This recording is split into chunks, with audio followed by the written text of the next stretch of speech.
Bonjour à toutes et à tous, c'est 101% et comme vous l'avez vu, nous allons parler de Terminator. Aujourd'hui, c'est la critique de jeu Terminator Renaissance. Nous avons aussi mon souvenir, auto, mais on commence avec les news. C'est pas génial ce travelling en arrière parce qu'on se dirait sur M6. Hein, sauf que j'ai pas les cheveux blancs, enfin j'ai pas de cheveux en fait, et que je vais pas parler de Chinois qui font des arnaques.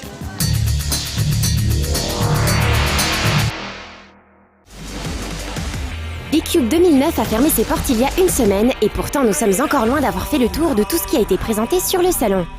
Annoncé depuis quelques mois déjà, MotorStorm Arctic Edge est le premier épisode de la série sur PSP après 2 volets réussis sur PS3. Cette fois-ci, comme son nom l'indique, le jeu proposera des courses off-road sur des pistes verglacées. Qui dit nouveaux environnements dit présence de nouveaux véhicules adaptés au terrain de jeu. On trouvera donc dans cet épisode des motoneiges ou encore des chasse-neige d'une taille relativement impressionnante. Comme d'habitude, les joueurs auront la possibilité de mettre quelques coups bien sentis à leurs adversaires pour remporter la victoire. Pour ce qui est du contenu, MotorStorm PSP proposera notamment un mode multi avec une compatibilité online et un mode ad hoc pouvant accueillir jusqu'à 8 joueurs simultanément.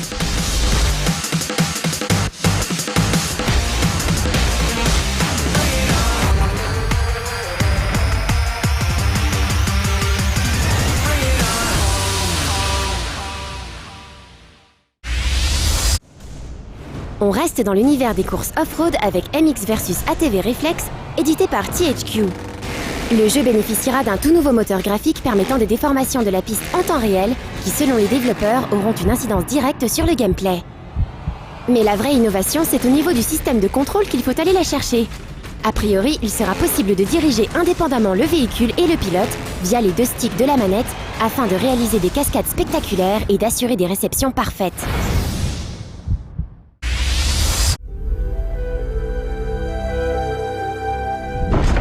Quel est le lien entre Pelé, Harry Potter et le football? Academy of Champions, bien sûr. Non, ça ne vous paraissait pas évident. En tout cas, au regard de ce trailer, il paraît assez évident que l'œuvre de J.K. Rowling a grandement inspiré les équipes de développement d'Ubisoft Vancouver. En tout cas pour les décors, le chara-design étant lui d'une nature assez étrange, pour ne pas dire carrément grotesque. Clairement destiné aux plus jeunes, Academy of Champions proposera une aventure au cours de laquelle le joueur devra constituer son équipe afin d'affronter les écoles rivales. Le tout sous la direction de Pelé, l'entraîneur attitré de votre académie. Prévu exclusivement sur Wii, compatible d'ailleurs avec le Wii Balance Board et le Wii Motion Plus, le jeu devrait être disponible dans le courant de l'année. Let's go!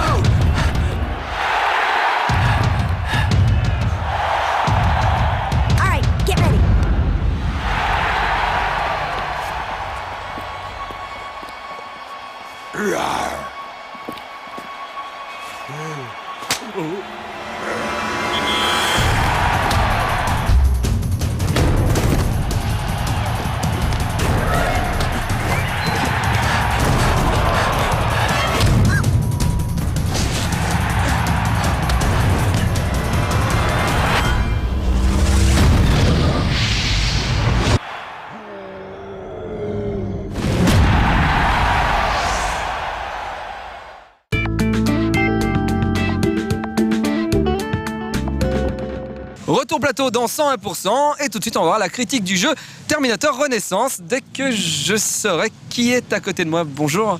Bonjour, vous êtes David Mourier? Oui, c'est ça, oui. Le réalisateur de la France. Oui, c'est moi. Oui. Je vous connais dans mon pays. La Roumanie. Non, l'Italie, cazzo, quelle est bête. Grand projet de film. Grand. Oui. De film. Pour moi? Transformers 3. Pour toi, oui, pour toi. Transformers 3? Transformers 3. Con un bel cazzo, un bel cazzo. Des voitures? C'est voiture. Voiture qui se transforme. Ah bah ok. Comme ça. Je signe tout de suite. Super. Ah, belle, grande, David Mourier. J'aime beaucoup vos poils. De belles vrais poils, pas ceux de la maman, les vrais.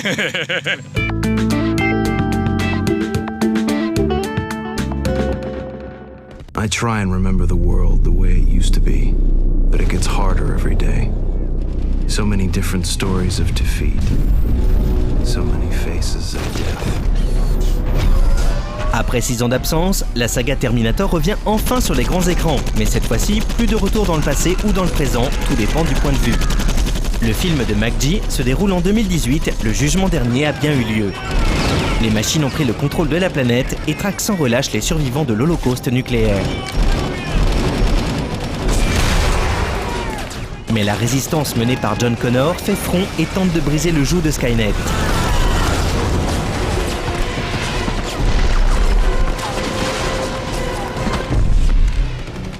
Bien entendu, un tel blockbuster estival se devait d'avoir son adaptation vidéoludique et une sortie conjointe à l'arrivée du film en salle.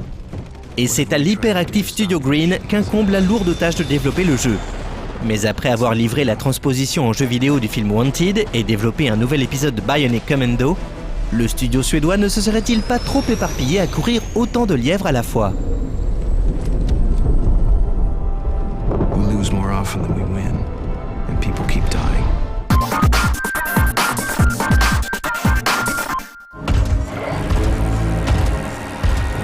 À l'instar de l'adaptation de Wanted, Terminator Renaissance, le jeu, ne reprend du film que le nom pour suivre une trame scénaristique différente. L'histoire se déroule donc en 2016, soit 2 ans avant les événements dépeints dans le film. John Connor n'est encore qu'un troufion de base qui se bat contre les machines dans un Los Angeles dévasté. Mais lors d'une évacuation, le destin se met en marche. Connor intercepte un message radio. Des alliés sont restés sur le front et sont acculés par les machines. This is John Connor. I copy you, Weston.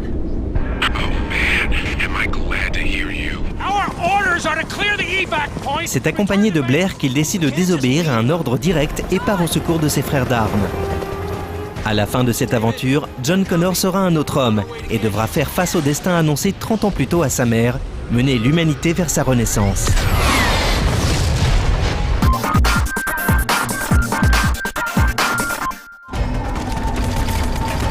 Terminator Renaissance est un third-person shooter reprenant le concept à la mode du covered base de base. Le joueur contrôle donc son personnage avec le stick gauche et sa visée avec le droit, tout en ayant la possibilité de se planquer derrière de nombreux obstacles, tels que des bidons, des carcasses de voitures ou des murs partiellement détruits. Le joueur devra ainsi se déplacer d'un abri à l'autre sans se faire remarquer afin de contourner l'ennemi et de le prendre à revers. Pour cela, un icône apparaît lorsque le personnage arrive au bord de l'obstacle derrière lequel il se cache, façon Gears of War. Il arrivera parfois que le joueur ait plusieurs choix. Il faudra alors déplacer le curseur sur cette icône pour choisir une nouvelle cachette et s'y rendre rapidement. Il faudra aussi développer des méthodes pour se débarrasser efficacement des différents modèles de Terminator qui barreront le passage, comme affaiblir les T-600 à la grenade ou passer dans le dos des T-7T afin d'atteindre les parties non blindées. John Connor étant toujours accompagné par un ou plusieurs soldats, il sera alors possible d'établir des stratégies, comme attirer l'attention des machines pour qu'elles puissent se rendre vulnérables aux yeux des autres résistants. Un système qui fonctionne plutôt bien grâce à l'IA des alliés plutôt efficaces, même s'il arrive parfois qu'il y ait quelques ratés. Les PNJ posent parfois problème lors des déplacements à couvert. Quand le joueur arrive à leur niveau et tente de les dépasser, systématiquement il y a un horrible bug de caméra. Le joueur ne pourra porter sur lui que 2 armes en même temps et quelques grenades. Malheureusement, le menu permettant de choisir une arme est moins bien pensé que celui d'un Riddick, puisqu'il oblige le joueur à stopper. Heureusement, il existe un raccourci pour vite passer d'une arme à une autre lors d'une fusillade, mais il faudra tout de même se coltiner ce fastidieux menu pour changer de type de grenade. Pour rompre avec la monotonie des affrontements à pied, les développeurs ont également ajouté des phases de shoot à bord de véhicules. Le joueur aura alors affaire aux redoutables Hunter Killers, ces gigantesques vaisseaux volants que l'on pouvait déjà voir dans les rêves tourmentés de Kyle Reese.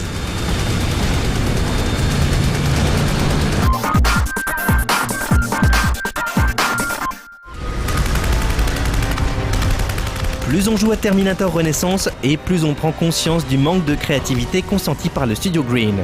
Que ce soit au niveau de la maniabilité, du système de couverture, des phases de shoot en véhicule, tout a déjà été vu ailleurs et principalement dans Gears of War. Et contrairement à Wanted, qui permet de tuer au corps à corps ou d'influer sur la trajectoire des balles, Terminator lui n'apporte aucune idée nouvelle et ne fait que se reposer sur un bon background. Les affrontements sont hyper répétitifs, la faute à une intelligence artificielle aura des pâquerettes. Les machines, quel que soit leur modèle, ne viendront jamais déloger le joueur de sa cachette. Bon, on peut admettre que ce sont des modèles antérieurs au mythique T-800, mais s'ils possédaient réellement cette IA, il serait fort peu probable que les machines aient pu prendre le pas sur l'humanité. De plus, les phases de shoot en véhicule censées casser la monotonie plongent le joueur dans un ennui abyssal. Ces séquences manquent cruellement de dynamisme et sont trop souvent entrecoupées de mini cutscenes, signifiant qu'un checkpoint vient d'être franchi. Et le scénario, qui aurait pu sauver le jeu du naufrage, se plante tout aussi lamentablement. And now she's dead. She was right, you know. She said it was a suicide mission. Les enjeux sont ridicules, le personnage de John Connor est traité avec une platitude affligeante et la mise en scène anti-spectaculaire annihile le moindre climax.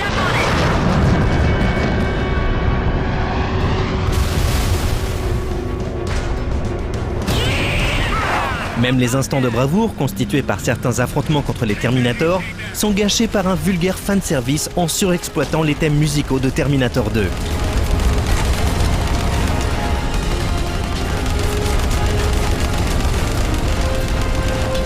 Bon, on peut quand même avouer que le jeu n'est pas moche, que les environnements apocalyptiques sont assez variés, et qu'un affrontement contre un Hunter-Killer au sommet d'un immeuble fait son petit effet. Mais c'est bien peu de qualité face au trop grand nombre de lacunes accumulées par le titre développé par Green. Avec une durée de vie d'à peine 4h30, 5 types d'armes et 5 ennemis différents, on a vraiment l'impression d'avoir entre les mains un quart de jeu vidéo. D'autant plus qu'il n'y a rien à débloquer en finissant le jeu ou en farfouillant les niveaux. Il n'y a que les 9 chapitres de l'aventure et basta. Et on ne parle pas des cinématiques in-game animées avec les pieds, du mixage approximatif, du mode coopératif sans intérêt.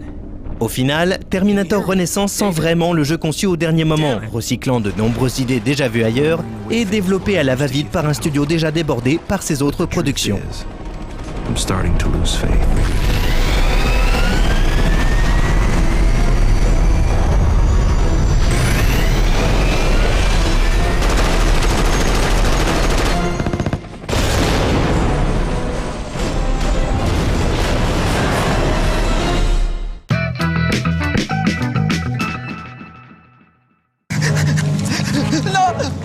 Non, Bumblebee, laisse-moi tranquille. T'as déjà eu ma virginité la semaine dernière. Je peux plus m'asseoir. Non.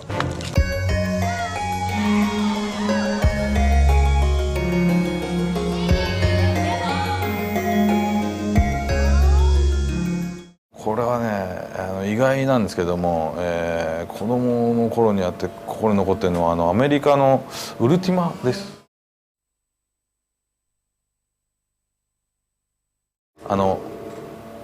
パソコンというかすごくアップルとかああいう時代の古い時代のウルティマとかですねに非常にリチャード・ギャリオットっていう、開発者の方だったんですけど非常にあの人先見の目があって、あの人がいわゆる小説とか映画とかの世界でしかなかったファンタジーっていうものをファンタジーの世界とかテーブルトークでしかなかったようなロールプレイングっていうゲームをいわゆるそのデジタルのいわゆるゲームっていう形今一般に言われる RPG って言われるものの形に一番最初にした人なんですね。でそれに子供ながらにすごくしかも単純にパラメーターって言われる数値を上げるレベルアップするようなゲームだけじゃなくて非常にこの思想その生き方っていうのをあなたはどういうふうに生きるかその謙虚に生きるのか、勇気を持って生きるのかっていうところをもう人生を説いてるゲームだったっていうところにすごく感銘を受けたのは覚えてますけども、それに感銘を受けた割には暴力的なゲームを作ってるっていう全然共通してないんですけども私は当時それには非常に、心を打たれましたね。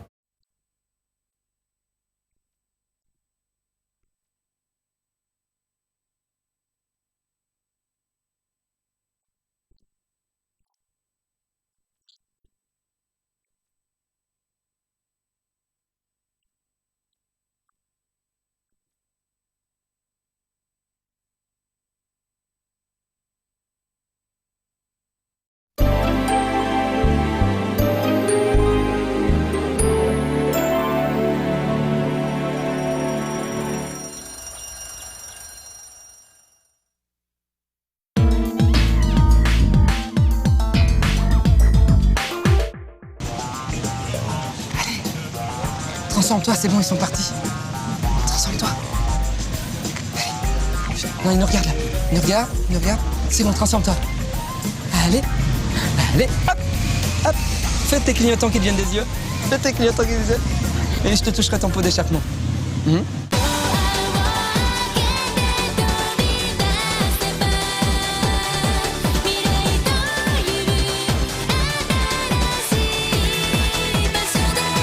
Bonsoir à tous et bienvenue dans Auto. Alors aujourd'hui vous aurez bien droit au pick-up, au release et même au My Boom. Mais à partir de la semaine prochaine, le contenu va un petit peu changer parce que je pense que le temps sera venu de vous présenter ne serait-ce que brièvement les artistes qui se produiront au JO Live House cet été. Surtout que cette année, il y a un sacré paquet de monde.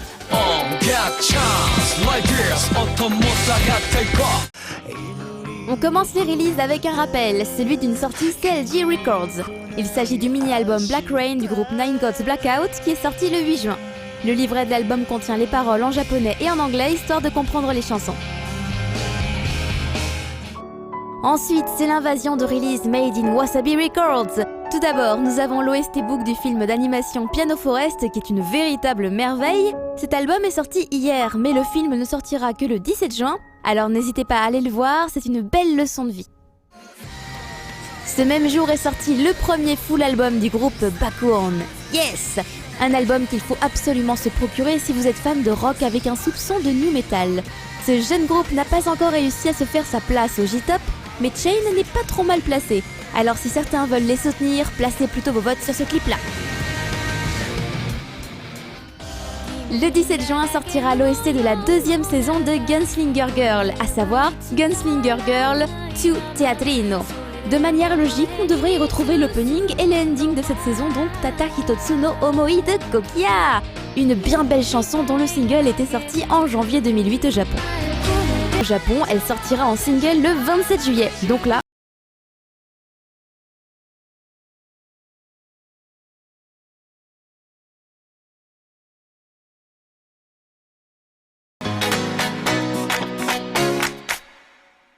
on commence le seul et unique pick-up de la semaine, qui est donc un single sélectionné parmi les sorties de la semaine, avec le nouveau single du groupe Green. Et en fait, il est tout d'abord sorti le 27 mai dans une édition spéciale avec une version CD simple et CD plus DVD. Et rien que pour le clip, je pense que ça vaut le coup de l'acheter. Mais c'est hier qu'est sortie la nouvelle édition du single, à savoir l'édition pour le film Rocky's Sotsugo, parce que justement dedans on retrouve les chansons instrumentales du film Rocky's Sotsugo, puisque Haruka, donc la chanson titre du single, est la chanson thème du film en question. Je rappelle que l'année dernière, quasiment à la même date, le groupe sortait le single Qui s'est vendu à plusieurs centaines de milliers de copies, et que c'était justement alors là la chanson du thème du drama, Rocky's. Du coup on peut espérer qu'Haruka profitera une fois de plus de son tie-up avec Rocky's.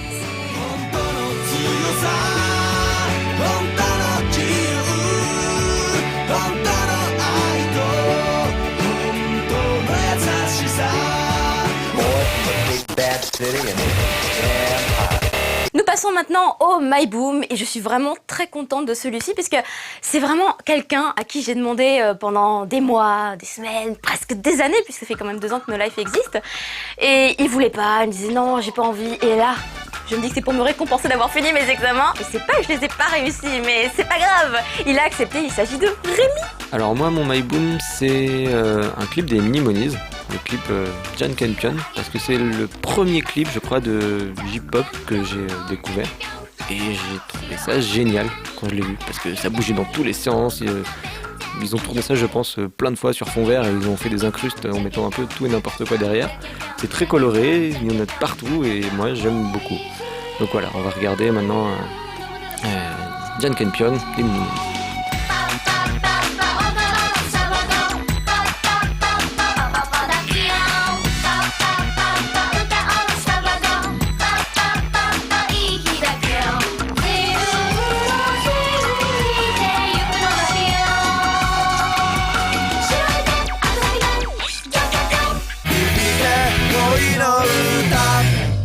C'est la fin de l'émission, il est temps maintenant de parler des nouveautés qui arriveront juste après le J-Top samedi soir. Et cette semaine, nous aurons entre autres Love Suite de Bounty, le nouveau Bounty.